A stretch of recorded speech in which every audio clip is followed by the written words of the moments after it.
Hello everyone, welcome back to Geeks Idea, a channel of learning and imparting knowledge. This is the series on polity. तो हम पढ़ रहे हैं fundamental rights में हम पढ़ रहे हैं राइट टू फ्रीडम। फ्रीडम से रिलेटेड हमने आर्टिकल 19 के 6 राइट्स, प्रोटेक्शन ऑफ राइट्स वो खत्म कर दिए। आर्टिकल 20 हमने पढ़ा। आज हम आर्टिकल 21 और 21 को डिस्कस करेंगे। तो स्टार्ट करने से पहले चैनल को सब्सक्राइब जरूर कीजिए और बेल आइकन को दबाना ना भूलें। वीडियो पसंद आता है तो वीडियो को लाइक शेयर जरूर कीजिएगा। बहुत सारे लोग देख के ना लाइक करते हैं ना शेयर करते हैं, so please and please like share, this is the most important thing for us. आइए अपना लेक्चर स्टार्ट करते हैं। आर्टिकल 21 है related to protection of life and personal liberty. Protection of life and personal liberty. जो article 21 का मकसद है वो सिर्फ और सिर्फ ये है कि article 21 is not merely confined to animal existence और सर्वाइवल। ये जो लाइफ यहाँ पे है इसका मतलब ये नहीं कि मुझे सिर्फ जिंदा रहना है, जिंदा तो जानवर भी रहता है। तो इसका मतलब फिर क्या है? But it includes with in its ambit the right to live with human dignity. ये बहुत ही जरूरी पॉइंट है यहाँ पे। ये जो ह्यूमन डिग्निटी है ना, ये बहुत जरूरी है। ह्यूमन डिग्निटी बहुत ही वाइड टर्म है, इसके अंदर बहुत कुछ आ सकता है। And all those aspects of life which go to make a man's life meaningful, complete and worth living. यानी कि इसमें क्या आता है, डिग्निटी में क्या आता है, सारी वो चीजें जो इंसान की जिंदगी, जो इंसान का रहना सहना क्या बनाता है, एक डिग्निफाइड लाइफ, मीनिंगफुल, कंप्लीट। वरना तो जानवर भी जिंदा रहता है। तो इसके अंदर बहुत सारी चीजें आती है। फॉर एग्जाम्पल एजुकेशन आती है, फॉर एग्जाम्पल एनवायरनमेंट साफ होना चाहिए, फॉर एग्जाम्पल प्राइवेसी आती है। ये सब चीजें क्या बन जाती है, right to life and personal liberty के अंदर ये सब चीजें आती है। यह है आर्टिकल 21 का मकसद। यह है आर्टिकल 21 का मकसद। तो कॉन्स्टिट्यूशन क्या बोल रहा है? आर्टिकल 21 में क्या लिखा है? No person shall be deprived of his life and personal liberty. किसी भी इंसान की जिंदगी या पर्सनल लिबर्टी नहीं छीनी जा सकती except according to the procedure established by law. लेकिन क्या वो छीनी जा सकती है? हाँ। कैसे? By procedure established by law. ये प्रोसीजर एस्टैब्लिश्ड बाय लॉ क्या है ये हमें समझना है। उससे पहले ये जो राइट आर्टिकल 21 है ये है available to both citizen and non citizen. ऐसे ही क्वेश्चन पूछे जाएंगे। क्या right to article 21 both citizen या सिर्फ सिटीजन या सिर्फ नॉन सिटीजन के लिए? ऐसे क्वेश्चन में हम एक एक करके आर्टिकल्स में ये पढ़ रहे हैं कौन सा राइट किसके लिए है, और लास्ट में हम इसको कंपाइल करके एक ही स्लाइड में लाएंगे कि कौन से राइट सिटीजन के लिए और कौन से राइट्स नॉन सिटीजन के लिए। ये जरूरी याद रखना है। तो मैंने जो ये बोला था पर्सनल लिबर्टी का, ये एक वाइडेस्ट एम्पलीट्यूड है, इसके अंदर बहुत कुछ आता है, वही यहाँ पे लिखा है। और right to live with human dignity, इसका मतलब मीनिंगफुल लाइफ होनी चाहिए, कंप्लीट और वर्थ लिविंग होनी चाहिए। ये मैंने अभी समझाया था। तो आगे बढ़ते हैं। इसका जो मेन कॉन्सेप्ट इस आर्टिकल 21 से एक कॉन्सेप्ट निकलता है जिसने जो बोला जाता है कि एक जबरदस्त फैसला सुनाया गया सुप्रीम कोर्ट के द्वारा और कॉन्स्टिट्यूशन का नक्शा ही बदल गया उस चीज से। उस चीज का नाम है ड्यू प्रोसेस ऑफ लॉ। पहले था प्रोसीजर एस्टैब्लिश्ड बाय लॉ हमारे कानून में, हमारे इंडिया के कॉन्स्टिट्यूशन में, फिर अप्लाई किया गया ड्यू प्रोसेस ऑफ लॉ भी। ये भला दो क्या है इसको हम समझते हैं। दो केसेस पहले मैं समझाता हूं, फिर मैं एग्जाम्पल भी देता हूं। ए के गोपालन जनाब थे कम्युनिस्ट लीडर। आपको पता है कांग्रेस और कम्युनिस्ट के बीच बहुत सारे पंगे हुए थे। तो इसको अरेस्ट किया गया अंडर प्रिवेंटिव डिटेंशन लॉ। ये प्रिवेंटिव डिटेंशन लॉ हमें आगे भी पढ़ना है। ये क्या भला है? इसका मतलब ये है कि आप किसी भी इंसान को अरेस्ट कर सकते हो without any trial and conviction. बिना कोई फैसला सुनाए आप उसको अरेस्ट कर सकते हो। आपको कोई शक होगा, कुछ होगा तो उसको उठाया जा सकता है, उसको अरेस्ट किया जा सकता है। जैसे रिसेंटली J&K में हुआ था, जब 370 को हटाया गया था, वहां के पॉलिटिकल लीडर्स को अरेस्ट किया गया था, यानी कि होम अरेस्ट रखा था उनको। उसको बोलते हैं प्रिवेंटिव डिटेंशन। ए के गोपालन साहब ने बोला कि ये तो आर्टिकल 21(19) के अगेंस्ट है, मुझे बिना किसी फेयर ट्रायल एंड कन्विक्शन के अरेस्ट किया जाता है। ये क्या भला है? ये क्या, ये तो आर्टिकल 21 के खिलाफ सीधे फंडामेंटल राइट्स की वायलेशन हो रही है मेरे साथ। लेकिन सुप्रीम कोर्ट ने बोला नहीं जनाब, इसके खिलाफ तो लॉ बना हुआ है, लॉ तो ऑलरेडी से है, प्रिवेंटिव डिटेंशन लॉ। तो जो पुलिस ने किया उसने सिर्फ क्या किया, उसने इस लॉ को फॉलो करके आपको उठाया। तो उन्होंने अच्छा काम, उन्होंने ठीक काम किया, उन्होंने कोई फंडामेंटल राइट्स की वायलेशन नहीं की। तो इस केस से हमें यह पता चला कि सुप्रीम कोर्ट ने बोला protection is available only against arbitrary executive action, not from arbitrary legislative action. ये क्या होता है? State can deprive the right to life and personal liberty of a person based on a law, based on a law. मतलब इसका यह है, अगर कोई कानून बना हुआ है, उस कानून को सरकार या पुलिस या एडमिनिस्ट्रेशन फॉलो करके कोई काम करती है, उसको ये नहीं बोला जाएगा कि ये गलत है, ये फंडामेंटल राइट्स की वायलेशन है। नहीं, उसी को बोलता है प्रोसीजर एस्टैब्लिश्ड बाय लॉ। वो अपना प्रोसीजर फॉलो कर रहे हैं, किसके तहत? एक लॉ के तहत। वो लॉ तो किसने बनाया? पार्लियामेंट ने पहले से बनाया हुआ है। तो उसी लॉ को फॉलो करके अगर कोई काम किया जाएगा, उसको गलत नहीं बोला जाएगा। कोई सिटीजन ये नहीं बोलेगा कि ये लॉ फेयर नहीं है, जस्ट नहीं है या रीजनेबल नहीं है। प्रोसीजर एस्टैब्लिश्ड लॉ का मतलब सिर्फ ये है कि कानून बना हुआ है, उसको फॉलो करो, बस। फॉलो करना चाहिए तब सब कुछ ठीक है।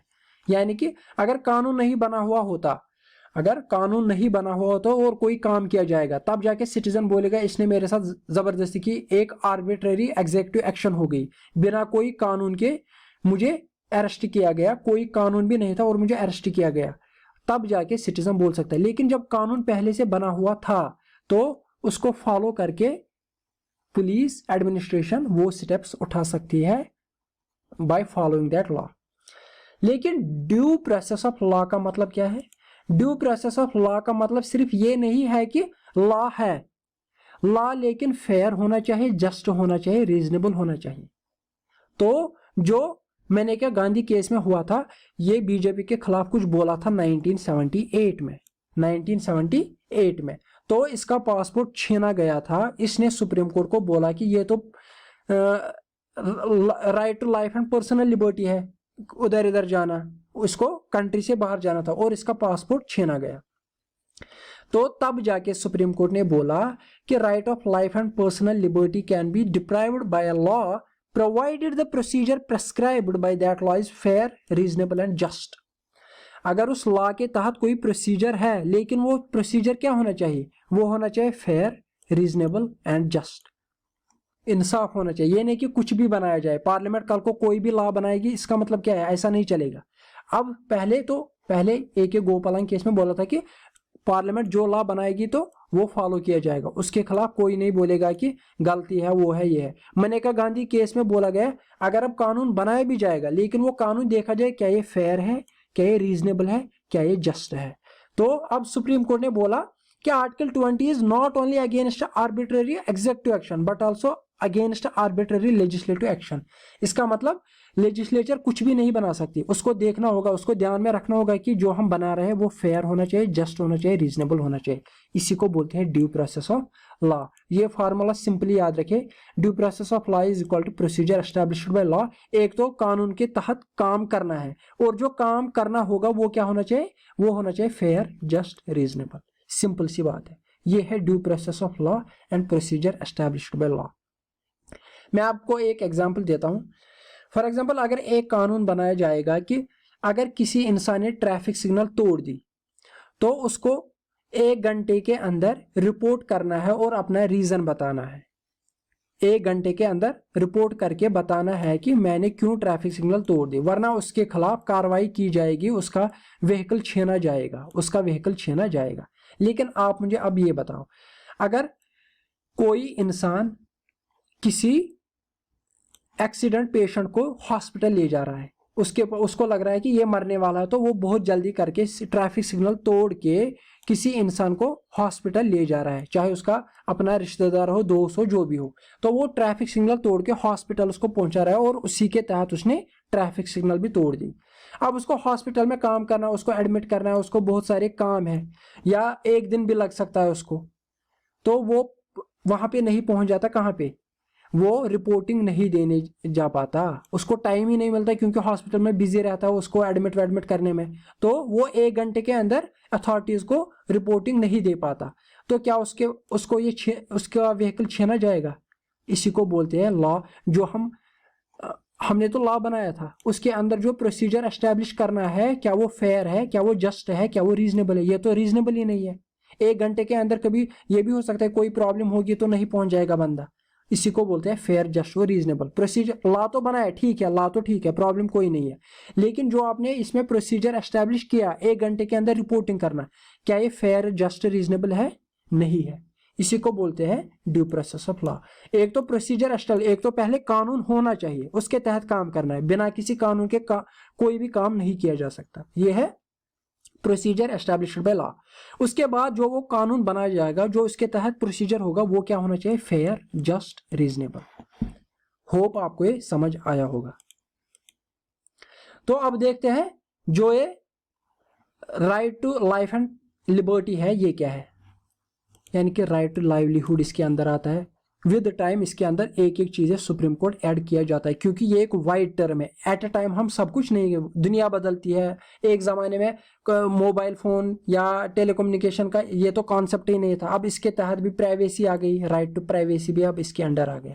इसका तो कॉन्सेप्ट पहले था ही नहीं। फोन टैपिंग, फोन आप टैप नहीं कर सकते, ये भी इसके अंडर आ गया। Shelter, healthy environment, free legal aid, speedy trial, education, ये सारा आ जाता है किसके अंडर?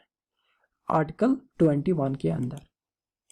इसी से रिलेटेड है आर्टिकल 21A। आर्टिकल 21A कब इंट्रोड्यूस किया गया हमारे कॉन्स्टिट्यूशन में? 86th amendment act of constitution 2002। ये बहुत जरूरी है, ये पूछा जाता है कि 21A किस अमेंडमेंट एक्ट के अंदर इंट्रोड्यूस किया गया। ये कौन सा अमेंडमेंट एक्ट है? 86th amendment act constitution. ये किससे रिलेटेड है? आर्टिकल 21A, ये इसी से रिलेटेड है, इसलिए मैंने यहाँ पे लाया। It guarantees the right to free and compulsory education to all children between age of 6 to 14 years। तो 6 to 14 years तक के जो भी बच्चे हैं उनको फ्री और कंपलसरी एजुकेशन मिलनी चाहिए। तो 21A जो कि एलिमेंट्री, जो कि प्राइमरी एजुकेशन है, ये है फंडामेंटल राइट। प्राइमरी एजुकेशन क्या है? Fundamental right. हमें between age of 6 to 14 years हमें फ्री एंड कंपलसरी एजुकेशन देनी है, ये है फंडामेंटल राइट बच्चों का। लेकिन क्या हायर एजुकेशन फंडामेंटल राइट है? नहीं है। हायर एजुकेशन फंडामेंल राइट नहीं है, बल्कि प्राइमरी एजुकेशन फंडामेंटल राइट है। जब ये आर्टिकल नहीं था उससे पहले हमारे पास था आर्टिकल 45 इन पार्ट 4, जो हमें पढ़ना है पार्ट 4 डायरेक्टिव प्रिंसिपल्स। उससे पहले क्या था? आर्टिकल 45 हमारे पास। उसके बाद किया गया introduce article 21 by the constitution amendment act of 2002, 86th constitution amendment act. और उस 86th कॉन्स्टिट्यूशन अमेंडमेंट एक्ट से एक और चीज इंट्रोड्यूस किया गया, आर्टिकल 51A। आर्टिकल 51A जो कि फंडामेंटल ड्यूटी है, ये तीनों चीजें किससे रिलेटेड है? एजुकेशन से रिलेटेड। ये और ये 45 हमारे पास पहले से था, लेकिन डायरेक्टिव प्रिंसिपल था, फंडामेंटल राइट नहीं बनाया गया था। फंडामेंटल राइट बनाया गया article 21A with 86th constitutional amendment act. इसकी वजह से फिर क्या किया गया? 51A को भी इंट्रोड्यूस किया गया कॉन्स्टिट्यूशन में, जो कि फंडामेंटल ड्यूटी है, होप आपको ये लेक्चर पसंद आया होगा। जो फैक्चुअल इन्फॉर्मेशन थी वो मैंने दे दी, और जो कॉन्सेप्ट था ड्यू प्रोसेस ऑफ लॉ और प्रोसीजर एस्टैब्लिश्ड बाय लॉ वो भी मैंने समझाया। तो मुझे उम्मीद है कि आपको समझ भी आया होगा और पसंद भी आया होगा। तो मिलते हैं अगले वीडियो में, तब तक के लिए thank you very much. Channel को सब्सक्राइब करना ना भूले, वीडियो को लाइक शेयर जरूर कीजिएगा।